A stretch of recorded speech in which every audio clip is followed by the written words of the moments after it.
Autumn is a time of contemplation for me. The falling leaves bring back so many great memories of growing up in Rochester, New York, visiting cider mills and farmers markets with my family, feeling a chill in the air that signaled it was time to go back to school and see my friends and favorite teachers again. Fall brings me such varied emotions and inclinations. I feel the frenzied push to prepare for holiday celebrations, and yet I also feel a pull to slow down and bundle up and wait for the silence of snow. I've been thinking about the connection between contemplation and creativity. I feel my happiest when I'm being creative, but I require a lot of downtime doing next to nothing in order to do so. I used to feel guilty and think this downtime was laziness, but I now know that much of this downtime is more productive than it may appear. Sometimes it's hard for me to get my creative juices flowing, so to speak, because I'm an adult with adult responsibilities just like most of us. With much gratitude, I'm now working several jobs, and on my days off there are chores that need to be done. But I try really hard to set aside contemplative time that from the outside might look a lot more like wasting time. Laying down and listening to podcasts or YouTube videos and music, or curled up in my chair reading, or even simply looking out the window and listening to the water running through the filter of my fish tank. Sometimes I set aside 10 minutes or more to meditate and soften my gaze as I quietly think of very little other than the present moment. That's when I feel a deep sense of peace rooted in stillness. And then, when I'm almost to the edge of boredom, I feel an urge to create something, to write or sing or paint or play my violin. I'm inspired by those who live contemplative lives, those who observe the world through the lenses of reflection and presence in a very special and unique way. Once when I attended church, the sight of two nuns in a pew praying with the rest of us brought me to tears. To think that there are people who exist in this world who choose to dedicate their lives to praying for it and serving it is so beautiful to me.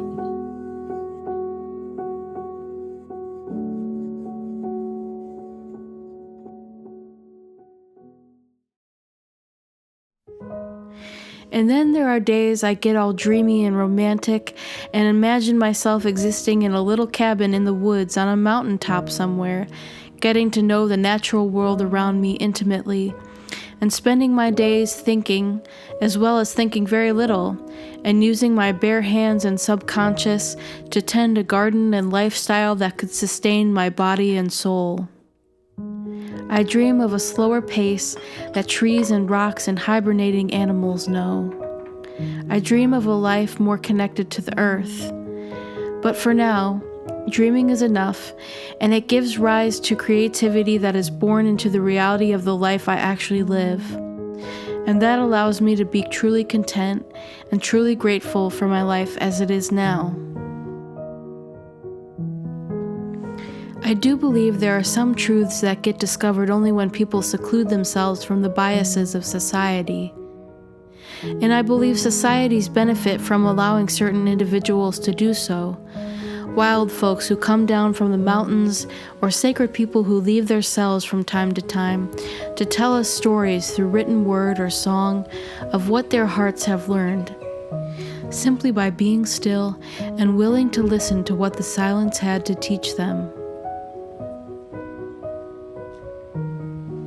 Anyway, I hope you enjoyed these autumnal musings, and I hope you also enjoy this cover of a Joni Mitchell song that very much fits November in my opinion. Wishing you much love and light.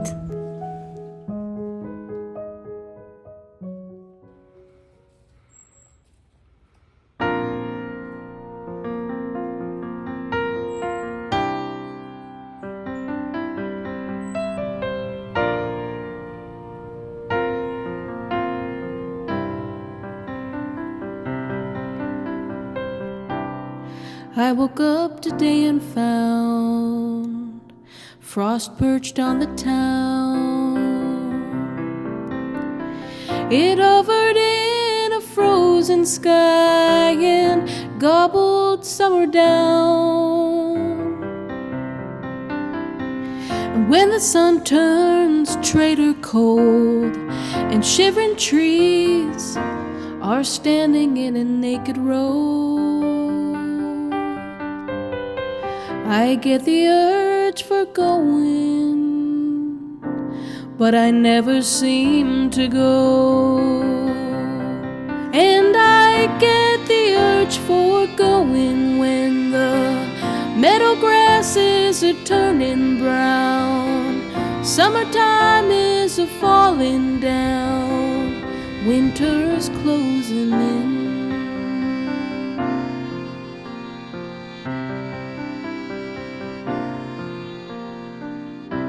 I had a man in summertime with summer-colored skin, and not another girl in town my darling's heart could win. And when the leaves fell tumbling down and bully winds did rub their faces in the snow, he got the urge for going, and I had to let him go. And he got the urge for going when the meadow grass was a turning brown, summertime was a falling down, with winter closing in.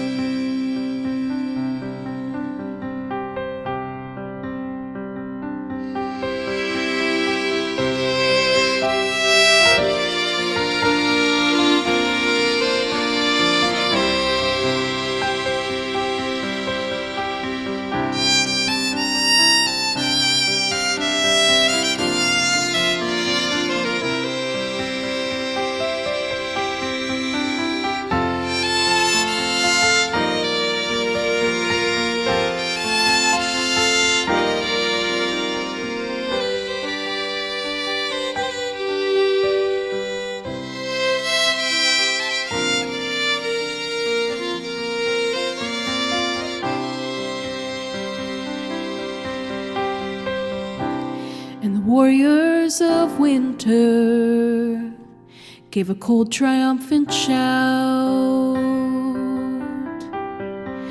and all that stays is dying, and all that lives is getting out. You see the geese in chevron flight, a flapping and a racing on before the snow. They got the urge for going, and they got the wings to go. And they get the urge for going when the meadow grasses are turning brown, summertime is a falling down, winter's closing in.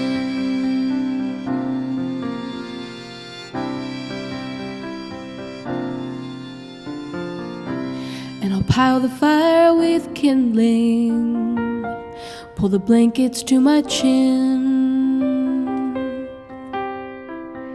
I'll lock the vagrant winter out and bolt my wandering in. I'd like to call back summertime and let her stay for just another month or so. But she's got the urge for going, and I'll have to let her go. And she gets the urge for going when the meadow grasses are turning brown, all their empires are falling down, winter's closing in. And I get the urge for going when the meadow grasses are turning brown, Summertime is a falling